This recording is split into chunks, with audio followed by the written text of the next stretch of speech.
আসসালামু আলাইকুম।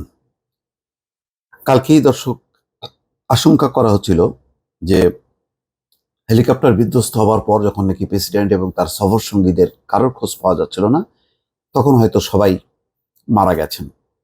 তারপরও যেহেতু আহ, জল্পনা কল্পনা চলছিল, শেষ মুহূর্তে হেলিকপ্টার থেকে সংযোগ স্থাপন করা হয়েছিল। তারপরে তাদেরকে পাওয়া যাচ্ছিল না।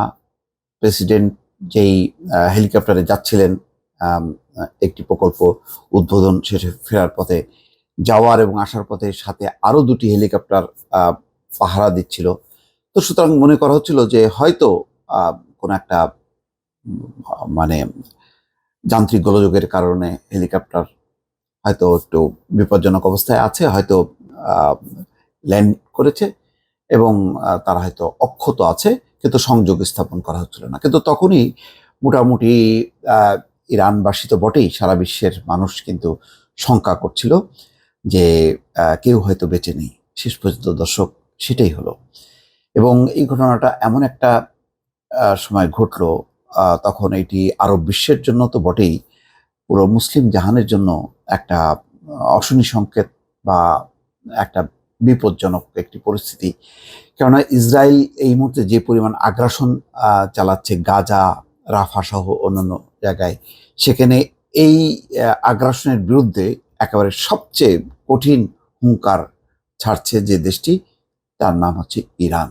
বাকিরা একটু ইসরায়েলের সঙ্গে তাল মিলাচ্ছে, মার্কিন যুক্তরাষ্ট্রের সঙ্গে তাল মিলিয়ে কোনো রকমে তারা চেক অ্যান্ড ব্যালেন্স করছে, কিন্তু ইরান কিন্তু একেবারে আপোষহীন।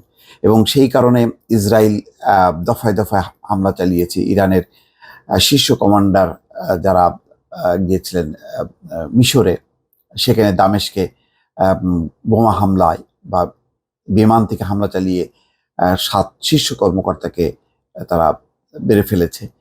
এই ঘটনার পর ইরান একেবারে তার শক্তিমত্তা দেখিয়েছে, ক্ষেপণাস্ত্র নিক্ষেপ করেছে। তো এই সমস্ত পাল্টাপাল্টিতে আহ, ইরানের পক্ষে একটা মুসলিম বিশ্বের একটি সহানুভূতি বা জনমত সংগঠিত হচ্ছিল। ঠিক সেই সময় ইরানের প্রেসিডেন্ট ইব্রাহিম রাইসি, পররাষ্ট্রমন্ত্রী হোসেইন আমির আবদুল্লাহিয়ান সহ বাকিরা হেলিকপ্টার বিধ্বস্ত হয়ে মারা গেল। দর্শক, খুবই দুঃসময়, সময়টা খুবই ইরানের জন্য তো বটেই, আমি বলছি যে পুরো মুসলিম জাহানের জন্য এটা খুবই একটি মর্মান্তিক একটি অবস্থা, দুঃখজনক অধ্যায়। তবে আমি বলি, ইরান যে এই ধরনের দেশ, তারা কিন্তু মানে কি বলে, তারা দুমড়ায় মুচড়ায় কিন্তু কখনো ভেঙে পড়ে না। এই হচ্ছে ইরান। বহুবার এই ধরনের আঘাত এসছে ইরানের জীবনে, ইরানের নানা ঘটনার প্রভাবে, কিন্তু ইরান কিন্তু ঠিকই আবার মাথা তুলে দাঁড়িয়েছে। মুসলিম বিশ্বের অন্যতম পারমাণবিক আহ, শক্তিধর দেশ হচ্ছে ইরান। ইরানের প্রেসিডেন্ট ইব্রাহিম রাইসি, পররাষ্ট্রমন্ত্রী হুসেইন আমির আবদুল্লাহিয়ান সহ বিধ্বস্ত হেলিকপ্টারের সব আরোহী নিহত হয়েছে। ইরানের এক জ্যেষ্ঠ কর্মকর্তা সোমবার বার্তা সংস্থা রয়টার্সকে এই তথ্য জানিয়েছেন। নাম প্রকাশে অনিচ্ছুক ইরানের এই জ্যেষ্ঠ কর্মকর্তা বলেন, প্রেসিডেন্ট রাইসি, পররাষ্ট্রমন্ত্রী ও হেলিকপ্টারে থাকা সব যাত্রী দুর্ঘটনায় নিহত হয়েছেন।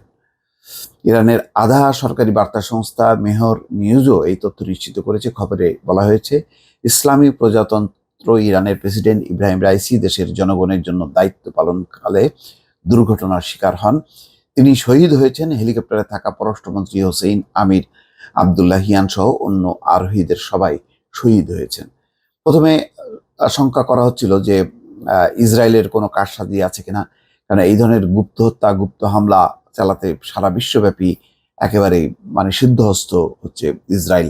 সন্দেহের তীরটা সেই দিকে ছিল। এখনো সেই সন্দেহটা যে পুরোপুরি চলে গেছে তা না।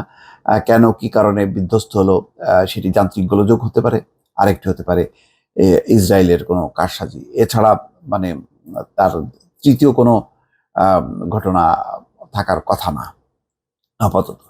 ইরানের একজন কর্মকর্তা রয়টার্সকে বলেন, বিধ্বস্ত হেলিকপ্টারটি পুরোপুরি পুড়ে গেছে, খুবই মারাত্মকভাবেই এটি জখম হয়েছে বলা যায়। গতকাল রোববার ইরানের পূর্ব আজারবাইজান প্রদেশের জলফা এলাকার কাছে হেলিকপ্টার দুর্ঘটনা ঘটে। হেলিকপ্টারে ইরানের প্রেসিডেন্ট, পররাষ্ট্রমন্ত্রী ছাড়াও জ্যেষ্ঠ কয়েকজন কর্মকর্তা ছিলেন। দুর্ঘটনার পর বৈরী আবহাওয়ার কারণে উদ্ধার কাজ ব্যাহত হচ্ছিল। এলাকাটিতে ভারী বৃষ্টি ও ঘন কুয়াশার কারণে বেশি দূরত্বে কিছুই দেখা যাচ্ছিল না। বিধ্বস্ত হেলিকপ্টারটির ধ্বংসাবশেষ খুঁজে পাওয়ার কথা আজ সকালে নিশ্চিত করেন ইরানি রেড ক্রিসেন্ট সোসাইটির প্রেসিডেন্ট।